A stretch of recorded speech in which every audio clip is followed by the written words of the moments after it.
Kelima. Misalnya kita jadi kiai ora enak, ora gaji tetap, setepak-tepakan, kadang untuk duit, kadang ora. Enak jadi PNS, gajinya tetap. Nanti kita disalahkan Tuhan. Pedagang narkoba itu gajinya juga enggak tetap. Resikonya tinggi, ditangkap polisi, hukumannya mati, itu saja berani. Kowe kiai dirimo ngono ra wani. Kowe tahajud kanyeben, bengi-bengi tangi tahajud kanyeben. Tukang maling ayam bengi-bengi tangi nyolong. Resikonya tinggi ya anyep wani. Jadi nanti kowe di depan Tuhan dimaki-maki, kesalehan kita akan dibandingkan kezaliman. Mana orang soleh diutangi duit ra oleh medhit, sebenarnya dibandingno maling mbek maling utang-utangan, orang soleh ra utang-utangan. Ya, memang begitu. Nah itu yang dimaksud ayat intakunu ta'lamuna fa innahum ya'lamuna kama ta'lamun wa tarjuna minallah ma la yarjun. Jika kamu merasa sakit karena berjuang demi agama, orang-orang zalim juga sakit karena kezalimannya. Toh mereka berat. Coba jadi kiai bandar narkoba resikonya tinggi mana coba? Resiko jadi bandar narkoba, antar geng narkoba juga musuhan, takut ditangkap polisi. Jadi kiai paling ngomong kasut sidik-sidik, paling mau ngerasani. Kiai soalnya ngomong tok, iso nglakoni, paling gitu. Podo kiai ini paling kasut. Ya sidik-sidik lah, paling seret. Kalau bandar narkoba gak cocok, nembak. Karena rivalitas mereka ekstrim. Sehingga kalau sampai cemen jadi kiai nanti ya diingatkan Allah dibandingkan orang apa? Zalim.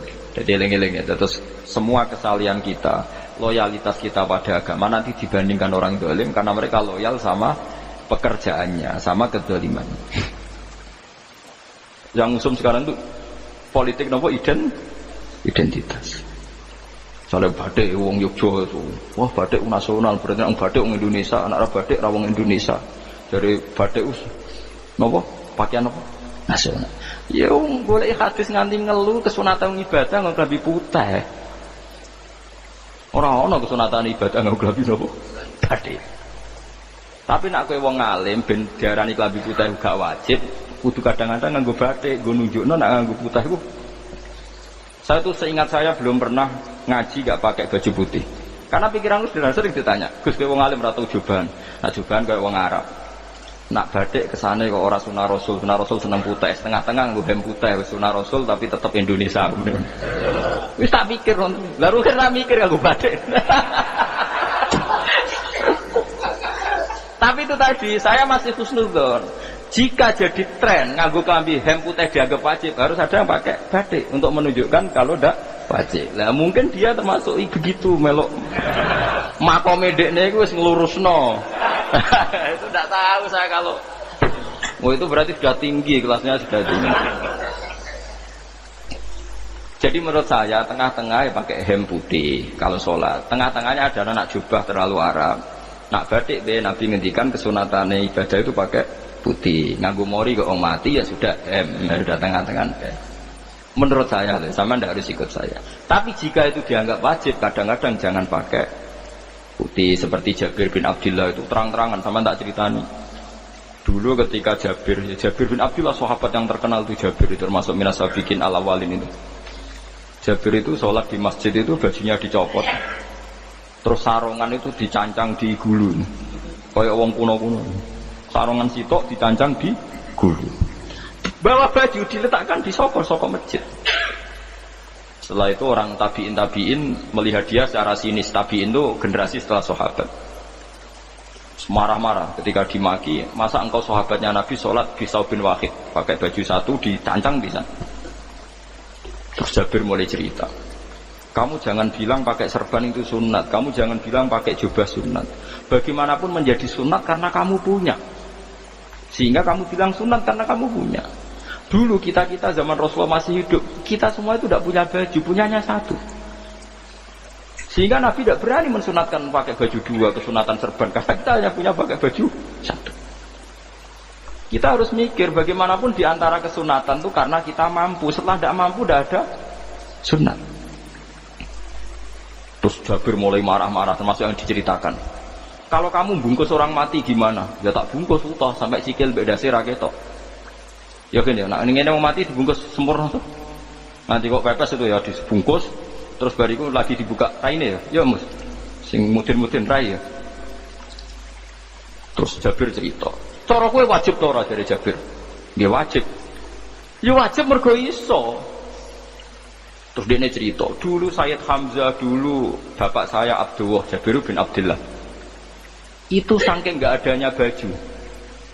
Itu nak ditutup sirai mbek sarong, mboten kapan. Iku ketok sikile. Nak ditutup sikile ketok sirai. Akhirnya do matur Kanjeng Nabi kon nutupi sirah waj'al ala rijlihi shay'an min idkhirin. Akhirnya sing sikile ditutup suket. Saking gak anane baju. Kowe saiki Islam wis jaya kecangkeman sithik-sithik muni sunat wis dimaki-maki mbek Jabir. Wis meneng jar. Terus terakhir ngendikan ngene, aku nglakoni iki liyaronil ahmak misluk, pancen tak jarak aku salat ngene iki bento-bento kowe ben roh. Nak dhisik jarak Islam ngene iki jar. Liyaroni al ahmak misluk, ahmak itu bento sing level tinggi, medium men. Itu ulama betul ya begitu. Saiki wong Islam jek tuku kurma gampang, sithik-sithik buku kurma, sunah Rasul mergo nganggo kurma. Ya perkarane ke kelar tuku, zaman kene Gunung Kidul melarat nganggo apa? Aneh-aneh itu. Makanya di fikih jelas, nek iso kurma, nek iso asal manis, nek iso asal gak nyolong titik wis. Kok cek repote hukum. Bagaimanapun kue kecangkeman muni sunan mergo mampu. Zaman kira mampu orang muni ngono padahal hukum itu dhisik-dhisik. Hukum itu baru apa sudah kemarin-kemarin? Wis menengae. Kula ge sering. Ngger kula kan kiai, ngerbut poso sering sowan kathah. Kadang sing sowan luwih mlete timbang kula. Gus kurma Gus, nggo apa? Nggih sunah Gus. Ah sunah mbahmu pangan kue. Oh kiai mbok warai ra sopan. Aku nak buka aku tegan namanya. Wah aneh-aneh ya. Kamu di sunah dia ora usah kecangkeman. Lagi buka kurma pirang tahun, lebih kali tahun Gus. Umur piro? 40 Gus. 38 tahun gak anggo sunah lagi 2 tahun gegere gak karuan. Biasa saja. Dulu Nabi itu ya biasa. Nabi kalau zaman ngendikan yang ngeper sampai 4 kali. Kalau gak mampu ini, kalau gak mampu ini. Nabi kalau ngendikan ya gitu sampai diulang-ulang. Karena Nabi tahu tidak semua umatnya gampang mendapatkan itu. Misalnya kafaroh puasa 2 bulan nuntut, kalau tidak bisa ngasih makan orang miskin sekian, kalau tidak bisa sampai habis. Puluh ma'rufin sedekah, kalau tidak bisa ya Rasulullah firsana satin, sampai ludus gak usah sikit tamrotin. Kalau gak bisa fabik kalimatin thayyibah, cangkem sing apik. Nak ra iso sementing aja merengut. Terakhir walau bital qatin apa? Wajin. Itu lama mewarisi sekian kebaikan yang diajarkan Nabi, tidak terus dipatenkan satu ngel-ngel wong akeh. Gua mau apa ngekek kurma khutbah bareng sumpah. Wes pangan dhewe entekno. Ya ana sing sabar, wis kula tobat ku semun mboten ngomong-ngomong ngono ya. Ya biasa saja kalau ingin sunah-sunah biasa saja. Dawe Nabi wal qasda tabluhu, kamu itu yang biasa saja. Biasa itu ya standar saja. Ya biasa. Jadi Nabi dulu kalau melakukan sunnah itu biasa. Sunnatun sanaha Rasulullah sallallahu alaihi wasallam. Ini sunnah yang dilakukan Nabi. Tapi di luar yang azimah. Azimah itu yang wajib atau berdoain itu sahabat biasa. Karena bagaimanapun kita bisa begini karena mampu. Seperti Jabir tadi, orang bisa sholat pakai serban, pakai jubah karena mampu. Zaman Nabi awal Islam. Sama lihat Bilal, ada nak belodor gitu tuh. Sama lihat film Umar atau film-film Bilal. Itu memang nyata dulu itu la yajidu ahaduna illa thawban wahidan. Tidak ada yang kecuali punya baju apa? Sama dulu film-film, mulai versi seneng kitab sampai versi film itu sama. Bilal nak adzan ya blodor, ora adzan di blodor gak sopan. Memang dia duwene klambi mok sitok iku. Delok ceritane Sa'labah, bar salat salam langsung melayu. Berkali-kali bersalam melayu. Sebelum apa kita kayak ya salah bang bersolat orang witir melayu kenapa? Jadi takut iya Rasulullah, takut Nabi. Salah bah kata sahabat-sahabat, kue nak solat bareng mulai langsung melayu. Ya Rasulullah, kami kulo namun setunggal istri saya di rumah aja utuh. Lu bisa saking tidak adanya baju. Nah, saya kira nang sunat no kon. Ya begitu. Makanya yang dikatakan Sayyidina Umar, idza ausa Allah fa ausiu. Nanti kalau sudah jembar ya jembar. Nak lagi ruwet ya ruwet. Ya sudah biasa saja. Paham ya? Jadi kalau suwun misalnya malah yudroku kulu, la yudroku nopo kulu. Kalau tidak bisa semua jangan sama sekali. Jadi misalnya kita tidak bisa jubahan, tidak bisa serbanan, mergo wong Arab. Supaya saya ndak keriting jubahan kok tonggo ya guyu. Paham nggih? Aneh ngono. Kemudian nek ora kaji kok jubahan malah digugat wong akeh. Ya sudah pakai hem putih saja. Yang penting duwe semangat sunnah putihnya misalnya. Ya tengah-tengah gitu. Tapi kalau kira-kira dianggap wajib ya kan ganti batik kayak Ruhin itu. Itu makomnya sudah itu tadi sudah tinggi sekali. Ya Nabi itu kan misalnya Nabi nyifati rambut yang baik itu yang lurus ngembak gitu. Sifatnya Dajjal itu keriting. Tapi yang keriting ya enggak apa-apa. Bukan berarti wah keriting mirip Dajjal janda gitu. Ya itu kan Allah menunjukkan kekuasaan. Nanti kalau Allah bikin lurus semua dikira enggak mampu bikin yang keriting, ya sudah dibikinlah yang keriting. Ya sudah gitu biasa saja buatan berlebihan.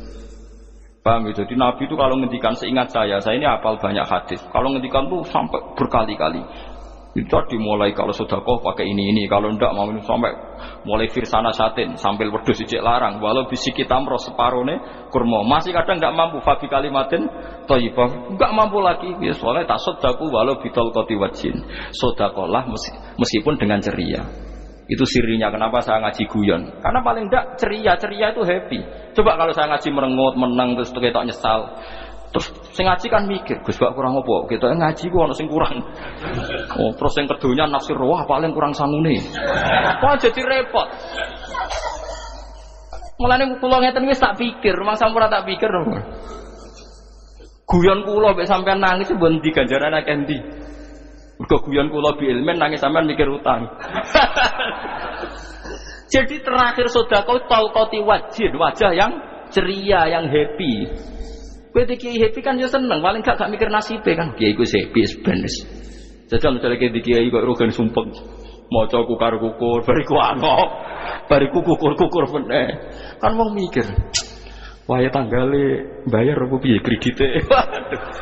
Apa wayahe ditarik sepeda motor kan orang terus menafsirkan macam-macam. Sing elek sing wong alim le nafsiri paling terkipe ra iso. Wah, paling elek. Ya nak wong alim kan ana ukur-ukur mesti nak sing diudon kan paling macane bingung terkibe ngono. Ya macam-macam lah sesuai asumsi napa. Jadi kula suwun nek sampeyan nak dadi kiai nek ora iso sedekah macamne terakhir ceria. Mergo Nabi ngendikane terakhir tasaddaku walau bitol qoti wajhi. Bersedekahlah meskipun dengan keceriaan napa muka atau wajah. Namun kalau itu Nabi diulang-ulang. Jadi kalau ngendikan tuh diulang-ulang.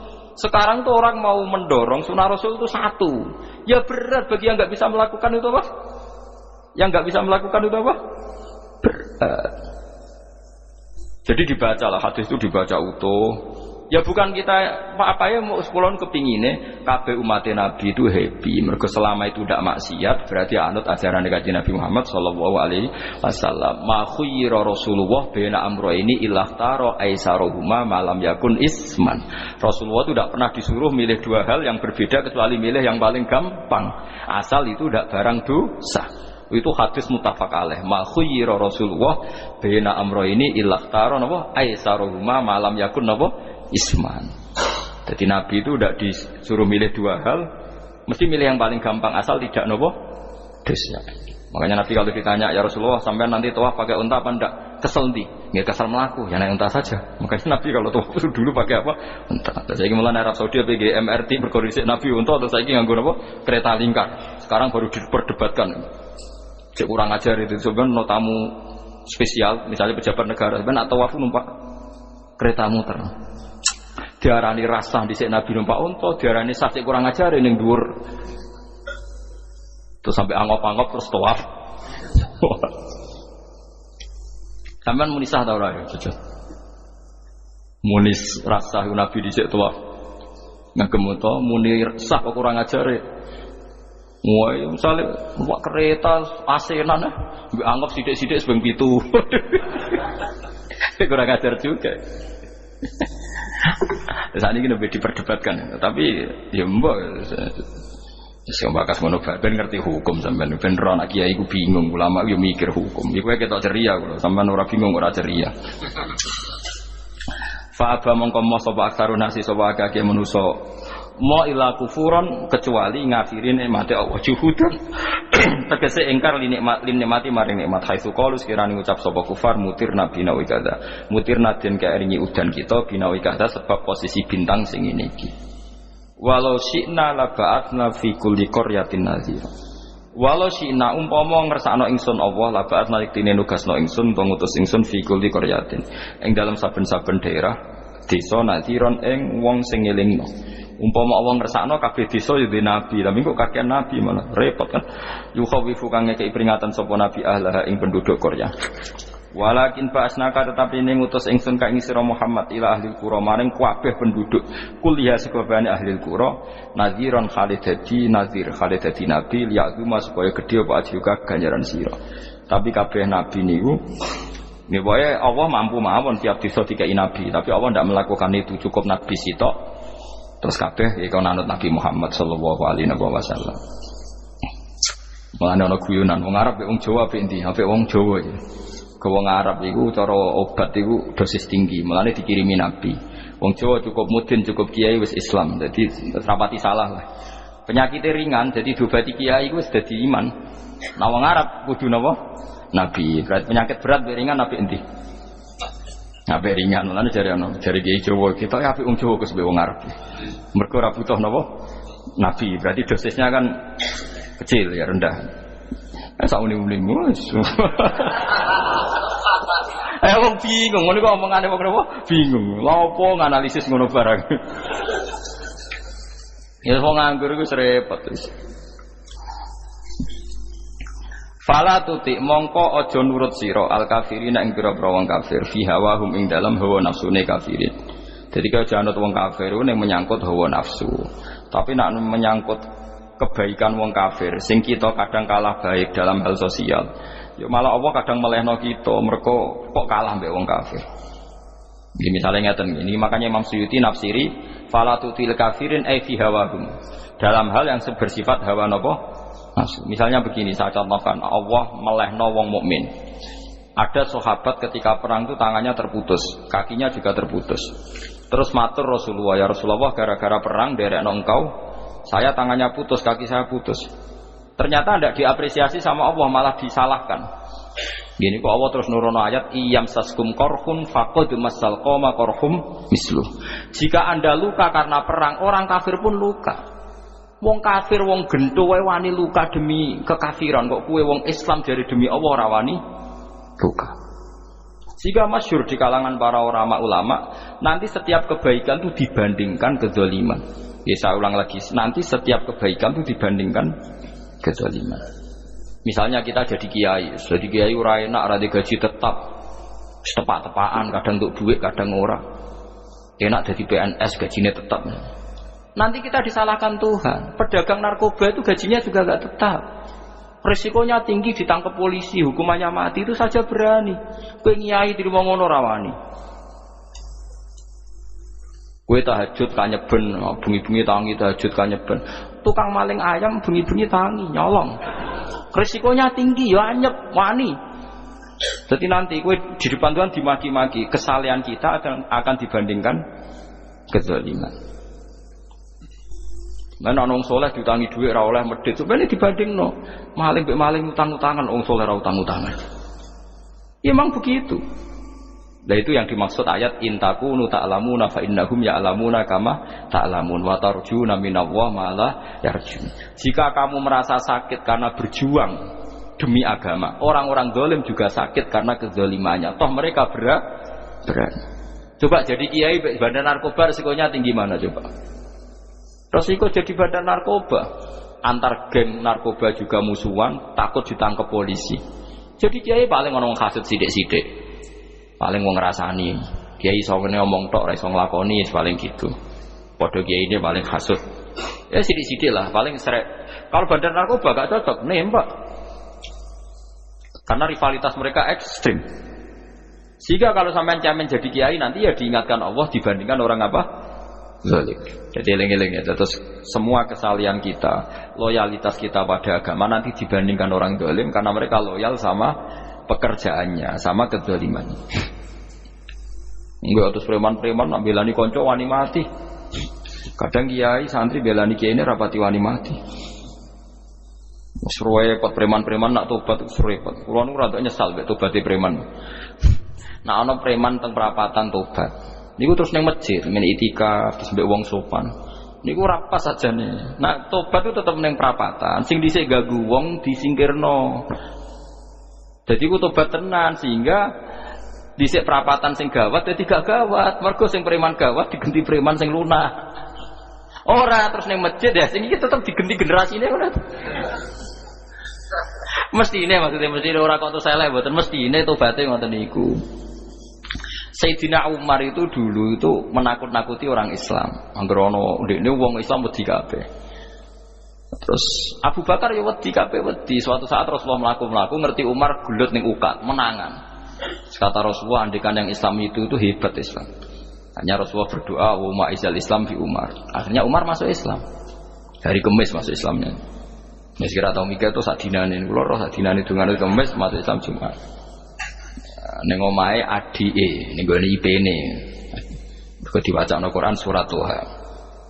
Bareng Islam metuki Nabi mun walhasil bar Islam teng Zaid bin Arqam ning bene Nabi terus langsung marani Umayyah Abu Jahal ora terus ning masjid menenge kok langsung marani Abu Jahal.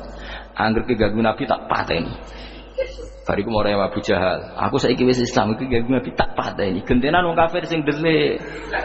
Paham nggih?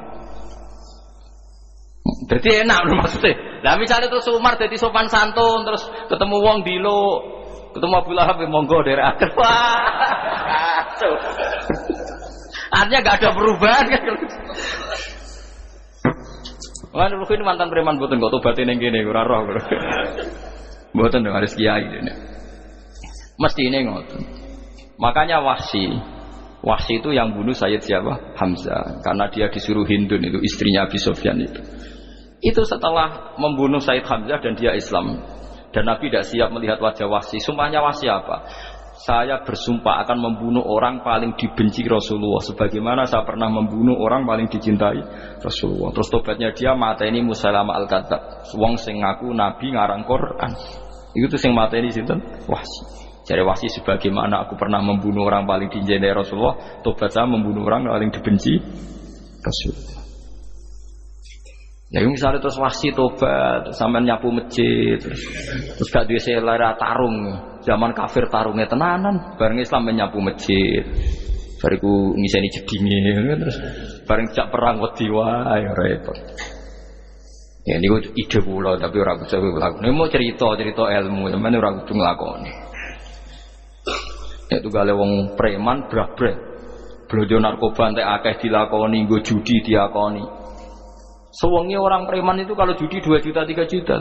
Bareng tobat ngoboni masjid 10.000. Padahal dunyane jek akeh. Mestine tobat yo. Saya zaman judi semalam 3 juta. Sekarang kalau pengajian atau ke masjid semalam 3 juta 100 minimal diluwei. Ora malah pas tobat nglebokno amplop masjid yo. 10.000, kadang 2.000, repot-repot. Tapi ya apik tobat, mesti cerita. Tidak begitu, mestinya berbanding. Bang nek sampean takok tobat itu cara ulama nggih ngoten niku berbanding. Mulane riyen Khalid bin Walid itu jadi panglima perang Islam itu. Saya masih ingat makalahnya Khalid bin Walid. Fakama anni aktsartul qatla fi kufri aktsartul qatla fi Islam. Dulu ketika saya kafir adalah sangat banyak membunuh orang Islam. Perang Uhud kalah itu karena panglima orang kafir adalah Khalid.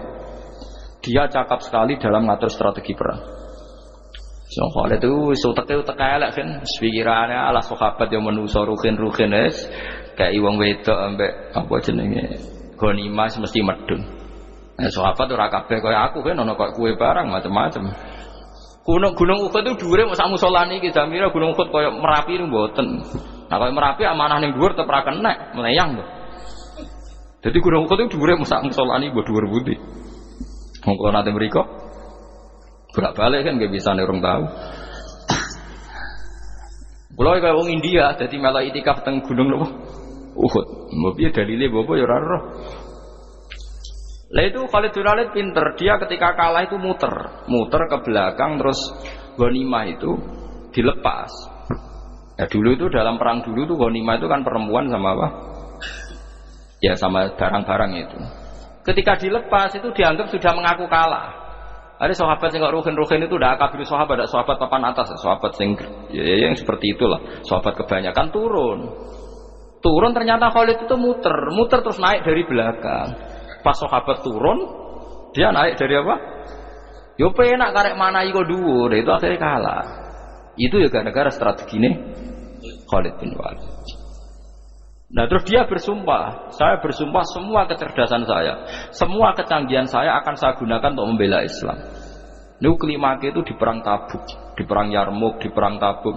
Itu dipanglimani siapa saja yang ditunjuk Nabi itu kalah. Termasuk Ja'far bin Abi Thalib itu padahal panglima yang ditunjuk Nabi. Usamah ya kalah. Abdullah ya kalah. Semua yang ditunjuk Nabi itu mati semua. Akhirnya panglima diambil siapa? Khalid. Taruh saja gini strateginya. Anggap saja Arab itu padang pasir. Tidak, sampean biar tahu bahwa orang soleh yang cerdas itu banyak. Jangan kira soleh itu tidak butuh kecerdasan, butuh. Arab itu kan padang pasir. Mau jelas gini, gambarannya apa? Padang pasir.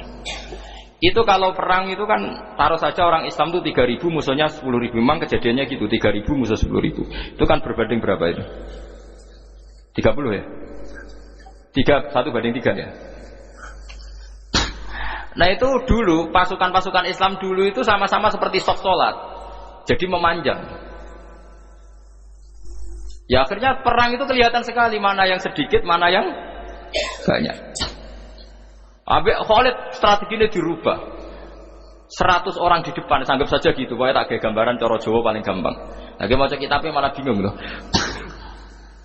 100 pasukan kuda yang di depan itu disuruh negarkan kuda, disebut fal mughirati subha itu.